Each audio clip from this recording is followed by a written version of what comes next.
Assalamualaikum warahmatullahi wabarakatuh. Nama saya Rahmati Rimba Hamdani dari kelas 12 MIA 6 akan membacakan dakwah tentang perkembangan Islam di Eropa. Letak geografisnya. Awal perkembangan masuk Islam ke Eropa telah dimulai dari sejak berabad-abad yang lalu, diawali oleh menaklukkan negara Andalusia tahun 756 sampai 1492 di semenanjung Liberia dan kemudian melalui Sisilia, serta penguasaan wilayah Balkan oleh Kekhalifahan Utsmaniyah tahun 1389 memungkinkan terjadinya hubungan timbal balik antara kedua masyarakat itu. Islam masuk ke Eropa dengan 5 cara. Yang pertama, melalui Andalusia atau Spanyol. Sebagian besar pengaruh kebudayaan Islam atas Eropa terjadi akibat pendudukan kaum muslimin atas Spanyol dan Sisilia.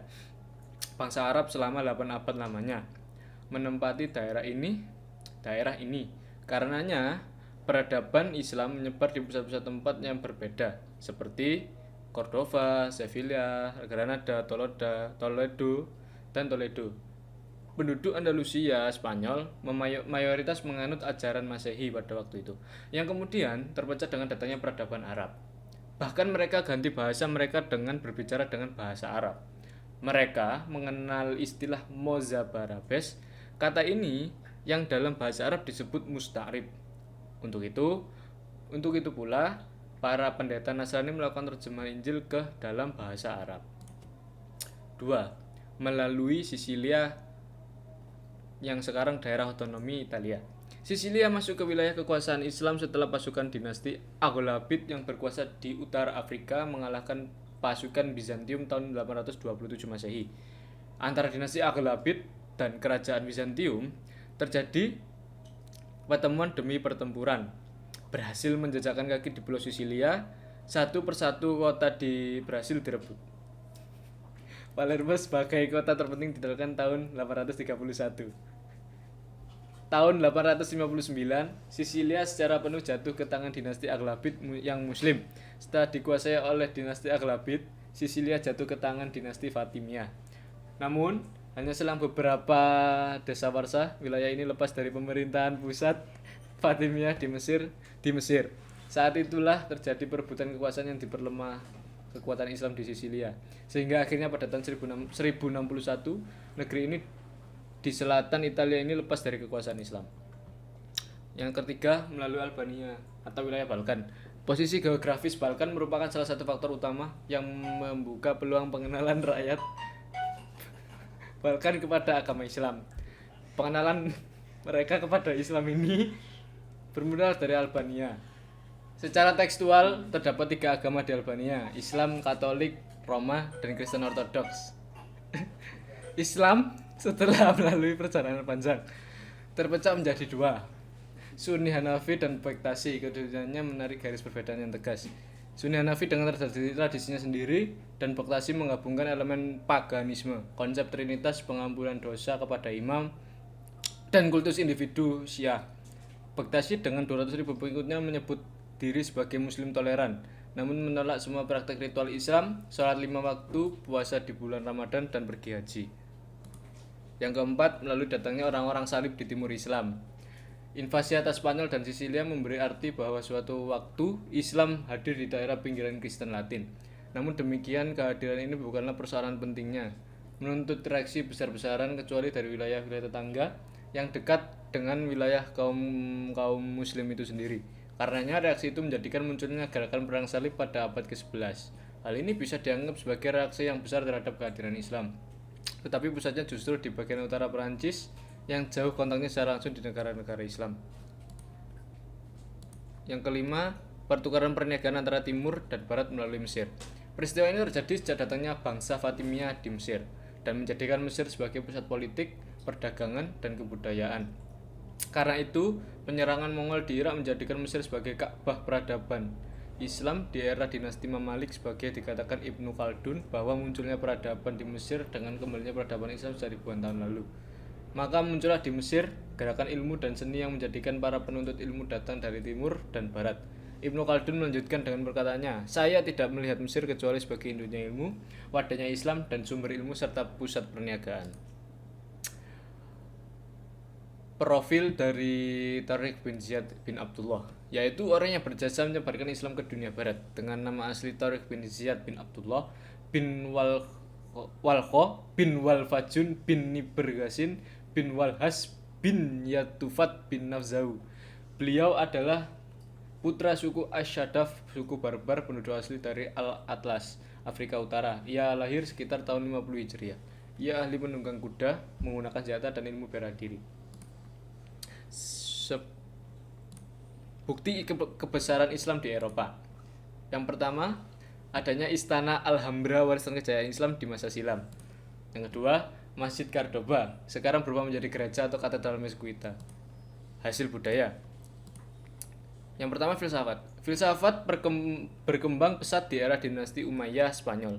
Hal itu ditandai dengan munculnya aliran filsafat yang didirikan Ibnu Rus tahun 1126 sampai 1198. Averroes begitu ia kerap dipanggil di barat pengembangan aliran filsafat sekuler. Bahkan, dia dipandang sebagai bapak aliran filsafat sekuler di Eropa. Buah pikirnya sangat berpengaruh di Eropa Barat. Dia adalah filsuf yang mengembangkan konsep eksistensi mendahului esensif. Filsuf lainnya yang terkenal di Andalusia adalah Ibnu Tufail. Yang kedua, astronomi. Astronomi mencapai puncak kejayaan di era kekhalifahan Umayyah Spanyol. Pada abad ke-11 dan 12 Masehi, Ibnu Haytham menjadi salah seorang astronom asal Andalusia yang pertama kali mengubah konfigurasi Ptolemeus. Pada akhir abad ke-11 Masehi, astronom Andalusia bernama Al-Zarghali alias Arzachel menemukan bahwa orbit planet itu adalah edaran eliptik, bukan edaran sirkular. Ibnu Rushd turut menentang paham astronomi yang dikembangkan Ptolemeus. Penemuan astronomi yang penting lainnya dituliskan Ibnu Bayah. Ia juga mengusulkan adanya galaksi Bima Sakti. Setelah itu ada pula Nur ed-Din al-Betruhi alias Alpetragius yang mengusulkan model-model planet baru. Ilmu bumi. Ilmu bumi, penemuan optik yang dicapai Abu Abdullah Muhammad Ibnu Mahfud pada abad ke-11 Masehi menjadi salah satu bukti perkembangan ilmu bumi di era dinasti Umayyah Spanyol. Karya Ibnu Mahfud begitu terkenal hingga diterjemahkan ke dalam bahasa Latin bertajuk Liber de Crepusculis pada awal abad ke-13 Masehi. Ahli biologi Andalusia Abu al-Abbas al-Nafati mulai mengembangkan metode ilmiah untuk botani. Muridnya bernama Ibnu al-Baitar kemudian mengembangkan ilmu botani lebih luas. Ia berhasil menulis kitab Al-Jami' fi Al-Adwiyah Al-Mufarradah yang diyakini sebagai salah satu kompilasi botani terbesar dalam sejarah. Ensiklopedia botani itu memuat 1.400 jenis tanaman berbeda. Sebanyak 300 diantaranya yakni temannya sendiri, bahwa pikirnya itu sangat berpengaruh di Eropa. Yang keempat, kedokteran. Ilmu kedokteran berkembang sangat pesat di Cordoba pada masa kejayaan. Terdapat 50 rumah sakit umum di era dinasti Umayyah Spanyol. Salah satu dokter termasyhur dari Andalusia adalah Abu al-Qasim al-Zahrawi alias Abul Qasis.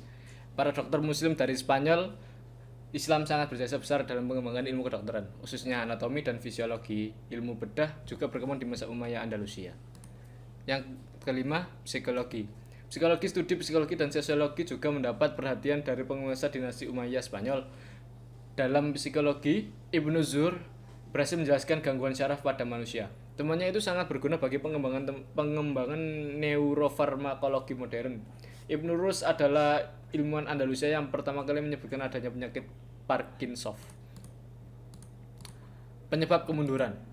Yang pertama, konflik Islam dengan Kristen. Konflik Islam dengan Kristen, para penguasa Muslim tidak melakukan Islamisasi secara sempurna. Mereka sudah merasa puas dengan adanya menagih upeti dari kerajaan-kerajaan Kristen taklukannya, dan membiarkan mereka mempertahankan hukum dan adat mereka, termasuk posisi hierarki tradisional, asal tidak ada perlawanan bersenjata. Namun demikian, kehadiran Arab Islam telah memperkuat rasa kebangsaan orang-orang Spanyol Kristen. Hal itu menyebabkan kehidupan negara Islam di Spanyol tidak pernah berhenti dari pertentangan antara Islam dan Kristen. Pada abad ke-11 Masehi, umat Kristen memperoleh kemajuan pesat sementara umat Islam sedang mengalami kemunduran. Yang kedua, tidak adanya ideologi pemersatu. Tidak adanya ideologi pemersatu kalau di tempat-tempat lain para mukallaf diperlakukan sebagai orang Islam yang sederajat. Di Spanyol, sebagaimana politik yang dijalankan Bani Umayyah di Damaskus, orang-orang Arab tidak pernah menerima orang-orang pribumi. Setidaknya sampai abad ke-10 Masehi, mereka masih memberi istilah ibad dan muwaladun kepada para mukallaf itu. Suatu ungkapan yang dinilai merendahkan. Akibatnya, kelompok-kelompok etnis non-Arab yang ada sering menggerogoti dan merusak perdamaian. Hal itu mendatangkan dampak besar terhadap sejarah sosioekonomi negeri tersebut. Hal ini menunjukkan tidak adanya ideologi yang dapat memberi makna persatuan di samping kurangnya figur yang dapat menjadi personifikasi ideologi itu. Yang ketiga, kesulitan ekonomi. Kesulitan ekonomi di paruh kedua masa Islam di Spanyol, para penguasa membangun kota dan mengembangkan ilmu pengetahuan dengan sangat serius, sehingga lalai membina perekonomian. Akibatnya timbul kesulitan ekonomi yang amat memberatkan dan mempengaruhi kondisi politik dan militer. Yang keempat, tidak jelasnya sistem peralihan kekuasaan. Tidak jelasnya sistem peralihan kekuasaan, hal ini menyebabkan perebutan kekuasaan di antara ahli waris. Bahkan karena inilah kekuasaan Bani Umayyah runtuh dan Muluk Al-Tawaif muncul. Granada yang merupakan pusat kekuasaan Islam terakhir di Spanyol jatuh ke tangan Ferdinand dan Isabella. Di antaranya juga disebabkan permasalahan ini. Yang terakhir, keterpencilan. Keterpencilan Spanyol Islam bagaikan terpencil dari dunia Islam yang lain. Ia selalu berjuang sendirian tanpa mendapat bantuan kecuali dari Afrika Utara. Dengan demikian, tidak ada kekuatan alternatif yang membendung kebangkitan Kristen di sana. Sekian dakwah dari saya. Bila ada salah kata dan ekspresi mohon dimaafkan. Wassalamualaikum warahmatullahi wabarakatuh.